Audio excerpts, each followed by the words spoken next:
Assalamualaikum warahmatullahi wabarakatuh.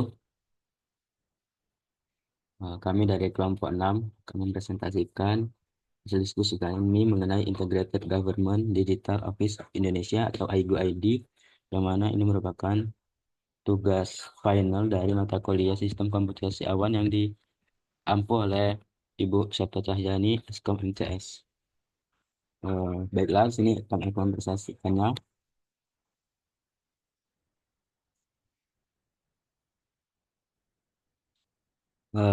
Pertama-tama, ini ada nama kelompok yang beranggotakan dari Muhammad Aldo Saputra, Rizky Ramadan, Kelvin Julio Pranata, Boy Fadri, dan Anantawira Kesuma. Nah, di sini eh, latar belakang kami mengajukan judul ini yaitu digitalisasi telah menjadi agenda prioritas dalam berbagai sektor, termasuk sektor pemerintahan.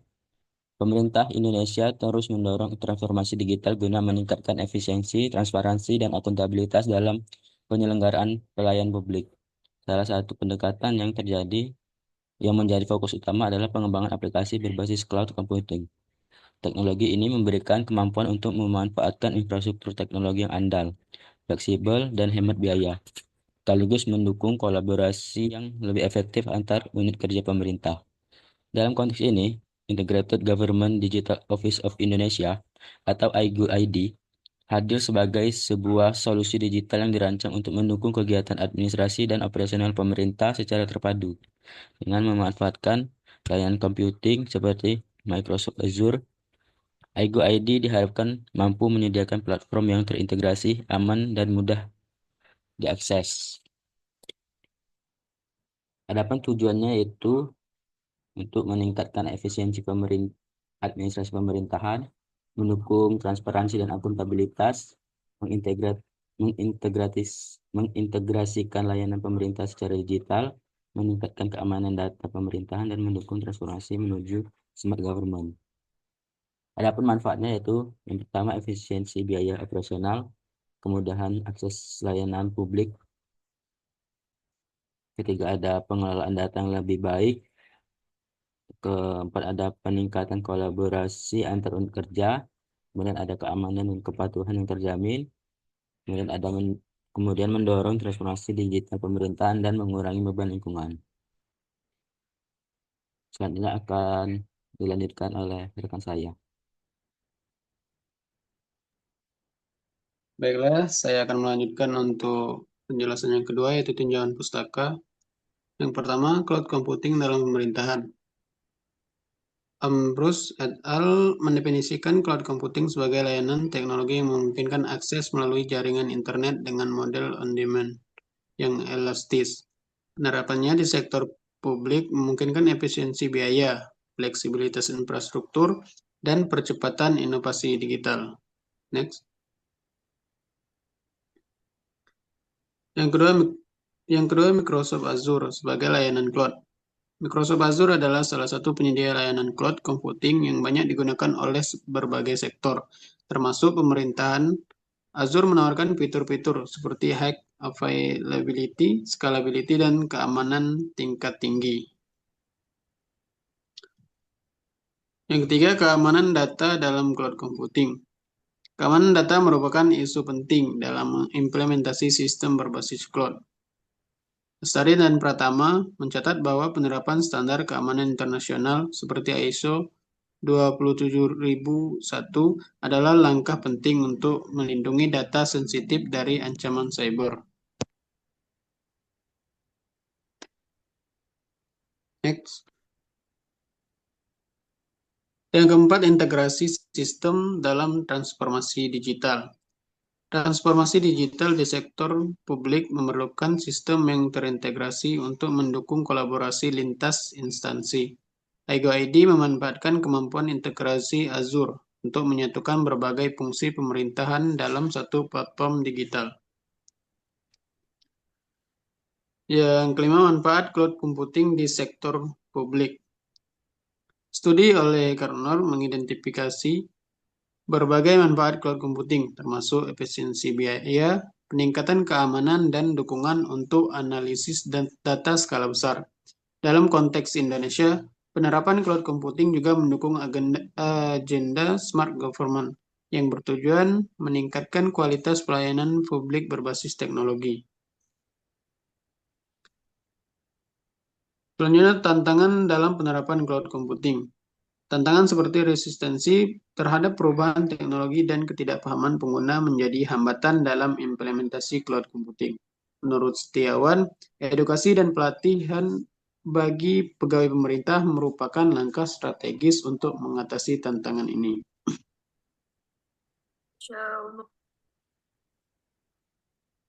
Selanjutnya, arsitektur cloud computing. Tantangan seperti resistensi terhadap perubahan teknologi dan ketidakpahaman pengguna menjadi hambatan dalam implementasi cloud computing. Menurut Buya, arsitektur cloud computing terdiri atas 3 lapisan utama, yaitu backend, middleware, front-end, dan jaringan. Next. Selanjutnya, model layanan cloud computing. Cloud computing menyediakan 3 model layanan utama yang dapat disesuaikan dengan kebutuhan pengguna. Yang pertama IaaS, yang kedua VaaS, dan yang ketiga SaaS.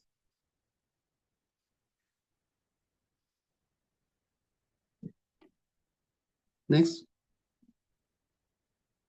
Model Private Cloud.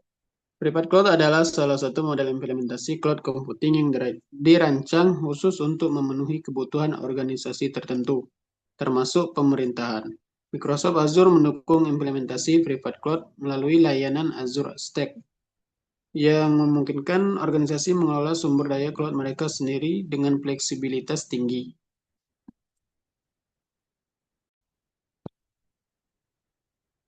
Baiklah, selanjutnya adalah analisis dan perancangan yang akan dijelaskan oleh Saudara Wira.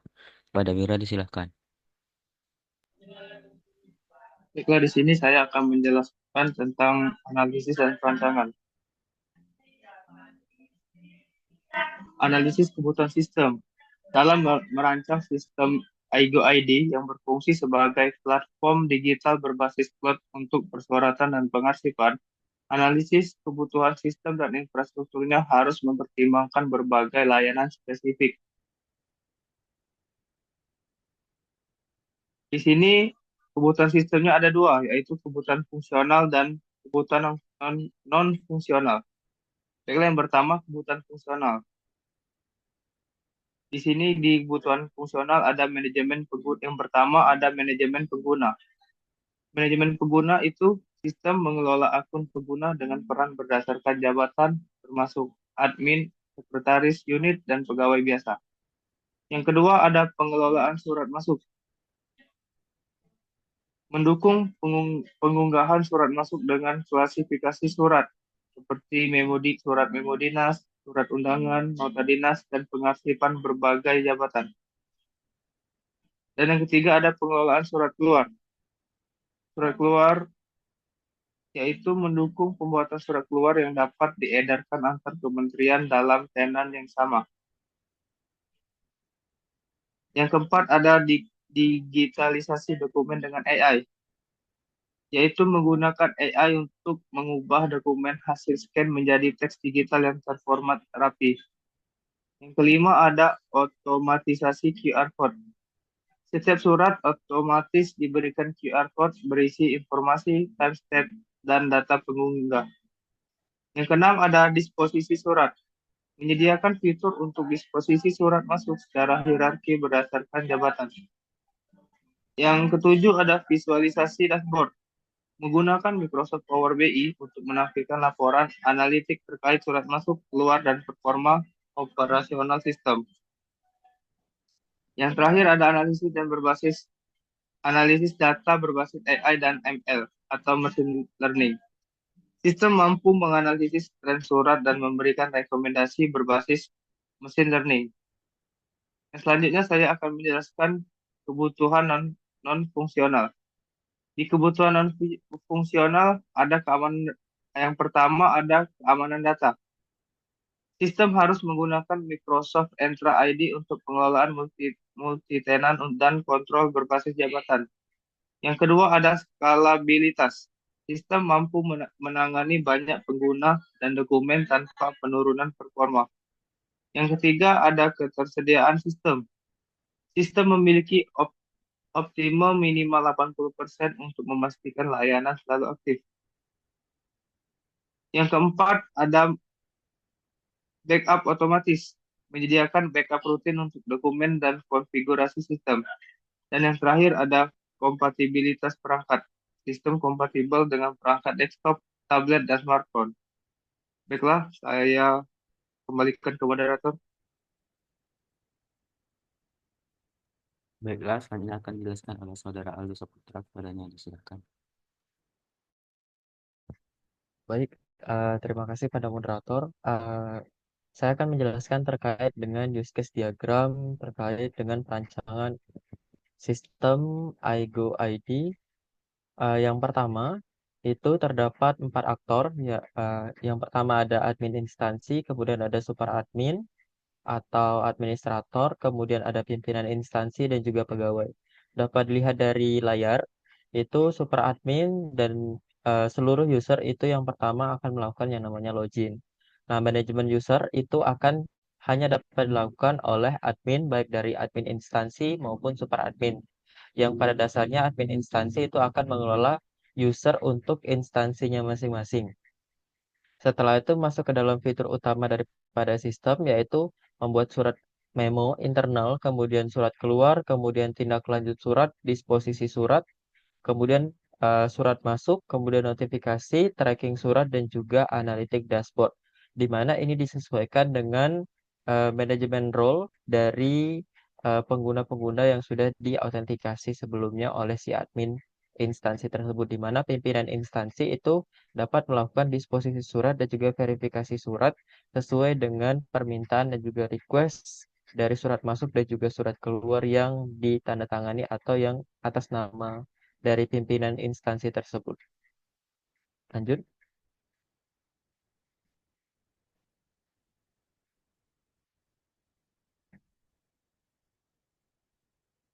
Oke, selanjutnya adalah analisis kebutuhan infrastruktur. Pada dasarnya konsep infrastruktur cloud computing itu memainkan peran yang cukup vital dalam mendukung operasional sistem iGo ID. Dengan layanan berbasis cloud, sistem ini juga dapat memanfaatkan skalabilitas, fleksibilitas, dan juga keamanan yang lebih baik dibandingkan dengan infrastruktur tradisional. Nah, di mana infrastruktur yang akan dirancang itu tidak hanya memenuhi kebutuhan dari teknis sistem, tetapi juga memenuhi kebutuhan dan juga layanan analitik, monitoring, serta otomatisasi berbasis AI dan juga machine learning. Di mana komponen-komponen infrastruktur yang akan kami analisis itu terkait dengan komputasi, yaitu terkait dengan virtual machine dan juga containerization. Kemudian ada bagian penyimpanan yang akan kita gunakan adalah Azure bagian blob storage dan juga Azure SQL database. Kemudian terkait dengan jaringan kita akan menggunakan VPN atau Virtual Private Network sesuai dengan model dari cloud yang kita ambil, yaitu private cloud dan juga load balancer. Dari segi keamanan itu kita akan menggunakan autentikasi multi-tenant sesuai dengan instansi dari masing-masing. Kemudian firewall dan juga network security group. Serta pemantauan dan juga analytical yang kita akan menggunakan Power BI yang menggunakan konsep dari business intelligence itu sendiri. Selanjutnya. Selanjutnya adalah analisis keamanan cloud, di mana keamanan ini terdiri dari beberapa jenis. Yang pertama ada keamanan identitas dan juga akses, di mana kita akan mengambil Azure Entra ID sebagai pengelola autentikasi dan juga otorisasi berbasis peran dan juga fitur multi-tenant. Selanjutnya adalah keamanan jaringan, yang itu kita akan menggunakan Azure Firewall, di mana akan melindungi lalu lintas jaringan dengan inspeksi dan juga penyaringan ancaman, dan juga front door serta application gateway yang akan memastikan keamanan lalu lintas daripada sistem yang akan digunakan di dalam cloud tersebut. Kemudian ada keamanan data. Ini kita menggunakan Azure NetApp Files dan juga enkripsi data. Terkait dengan keamanan aplikasi, kita menggunakan API Management dan juga CDN yang menyediakan keamanan distribusi konten dan juga mitigasi serangan website. Terkait dengan keamanan dan juga web backup itu kita menggunakan backup otomatis yang akan disesuaikan dengan format daripada pemrograman sistem, dan juga pemantauan dan deteksi itu menggunakan load analytic yang akan langsung divisualisasikan kepada Microsoft Power BI. Lanjut. Berikut adalah gambaran dari rancangan infrastruktur cloud berbasis Azure. Dapat lihat pada gambar yang pertama, itu kita menggunakan front door dan juga load balancer sebagai global load balancer yang mendistribusikan lalu lintas aplikasi ke berbagai lokasi secara optimal. Jadi, front door dan juga load balancer ini akan mendistribusikan bagaimana aplikasi itu akan ditangani jika terdapat lonjakan permintaan atau request pada server. Kemudian untuk melindungi daripada jaringan tersebut, kita menggunakan firewall yang akan juga ditangani langsung oleh application gateway. Pada dasarnya Azure Application Gateway itu sendiri merupakan load balancer yang juga tingkat aplikasi yang menangani pengelolaan lalu lintas berbasis PAD dan juga SSL termination atau HTTP atau HTTPS sesuai dengan sistem dan juga permintaan. Kemudian di sini ada code, kemudian ada virtual machine dan juga Azure NetApp file. Itu adalah tempat untuk menyimpan file atau upload daripada si surat nanti itu ke dalam Azure NetApp file, kemudian SQL database. Kita menggunakan SQL database dan juga virtual machine. Di mana code ini akan dilindungi oleh API management untuk bagian analisis service.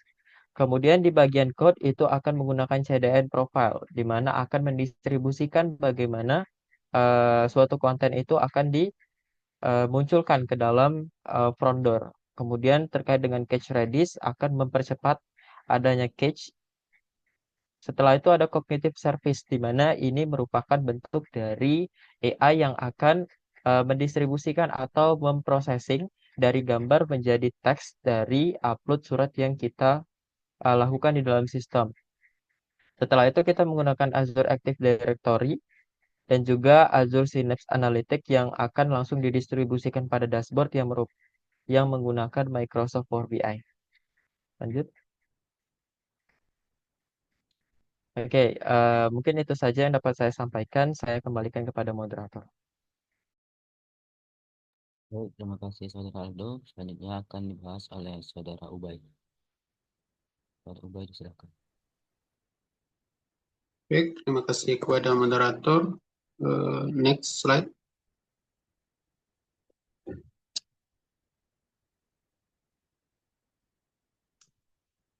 Selanjutnya perencanaan layanan sistem. Perancangan layanan berbasis cloud untuk sistem Integrated Government Digital Office of Indonesia atau IGO-ID bertujuan untuk memberikan solusi menyeluruh terhadap pengelolaan persuratan dan arsip digital.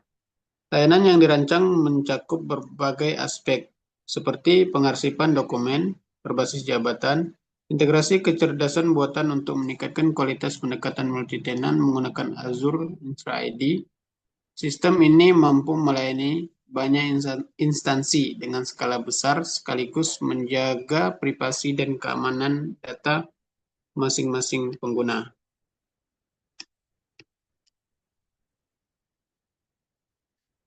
Dalam perancangan layanan ini, aspek teknologi seperti visualisasi interaktif melalui Power BI, pembuatan QR Code otomatis, dan pemrosesan dokumen berbasis AI dan machine learning diintegrasikan untuk memastikan bahwa solusi yang diberikan mampu memenuhi kebutuhan pemerintah. Next. Selanjutnya, manajemen sumber daya komputasi awan.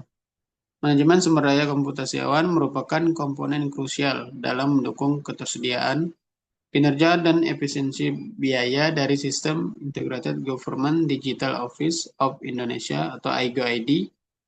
Pengelolaan yang baik terhadap sumber daya komputasi akan memastikan layanan berjalan optimal, aman, dan dapat diakses kapan saja tanpa hambatan. Baiklah, mungkin itu saja dari saya kembalikan kepada moderator.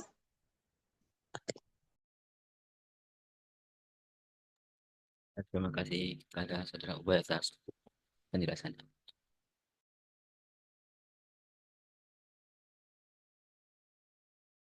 untuk yang selanjutnya yaitu hasil dan pembahasan. Jadi di sini ada prototype sistemnya. Untuk sistem iGo ID ini nantinya akan memiliki 4 user utama. Yang pertama yaitu admin, kemudian admin instansi, kemudian pimpinan instansi, dan juga pegawai. Untuk admin di sini maksudnya super admin ataupun admin yang dapat mengelola data pada sistem secara keseluruhan. Kemudian untuk admin instansi itu dapat mengatur data sesuai dengan instansi mereka. Kemudian untuk login, nantinya user itu tidak perlu membuat akun mereka karena untuk akun itu nantinya akan dibuatkan oleh admin instansi mereka masing-masing. Jadi user tinggal memasukkan username dan juga password mereka. Kemudian melakukan login.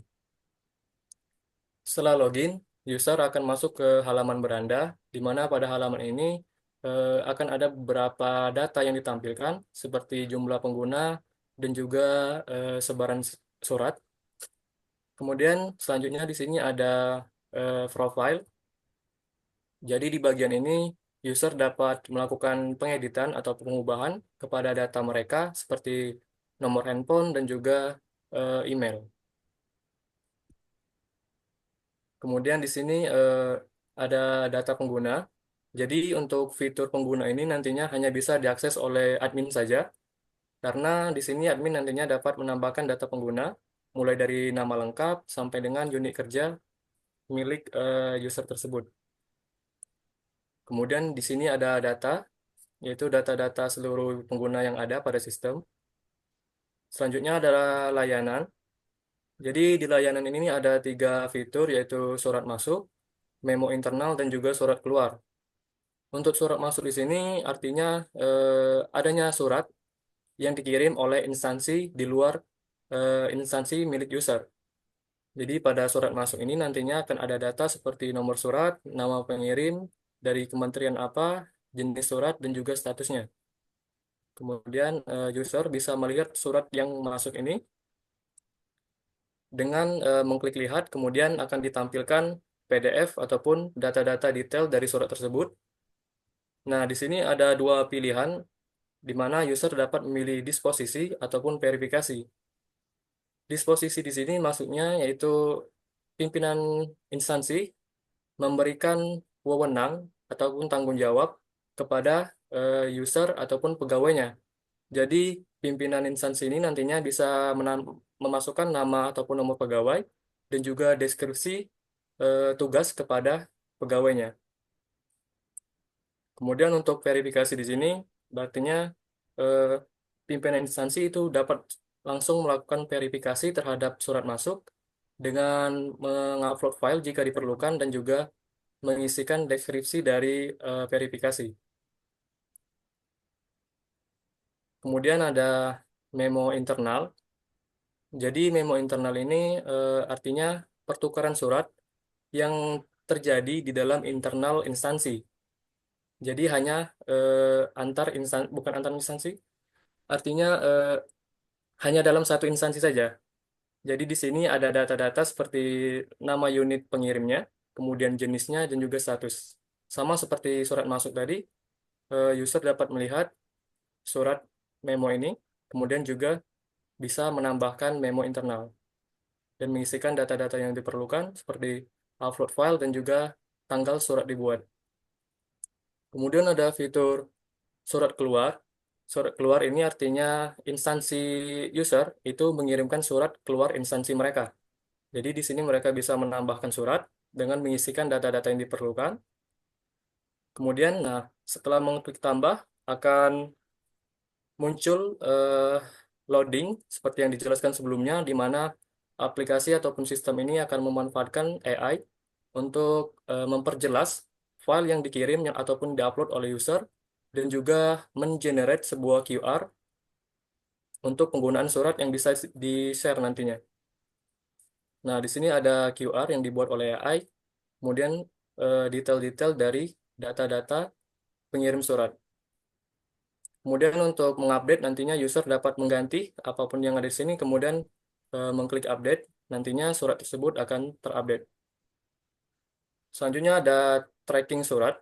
Jadi tracking surat di sini gunanya itu memonitoring seluruh surat yang ada berdasarkan statusnya. Jadi di sini user bisa mengecek status pada surat tersebut apakah sudah diproses ataupun belum.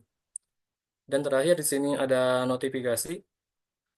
Notifikasi di sini akan memberitahukan kepada user bahwasanya ada surat masuk ataupun memo internal ataupun surat keluar yang perlu ditindaklanjuti. Jadi mungkin itu saja untuk bagian prototype sistemnya. Untuk selanjutnya saya kembalikan kepada moderator. Baik, terima kasih Saudara Calvin mengenai penjelasan.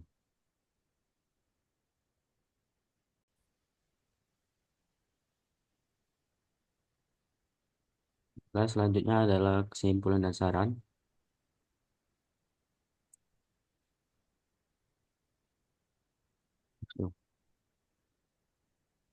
Jadi kesimpulannya adalah perencanaan Integrated Government Digital Office of Indonesia atau IGOID berbasis cloud computing berhasil dirancang untuk memenuhi kebutuhan digitalisasi persuratatan dan pengarslipan dengan fitur-fitur canggih. Sistem ini dirancang dengan memanfaatkan layanan Microsoft Azure yang memberikan fleksibilitas, keamanan, dan skalabilitas.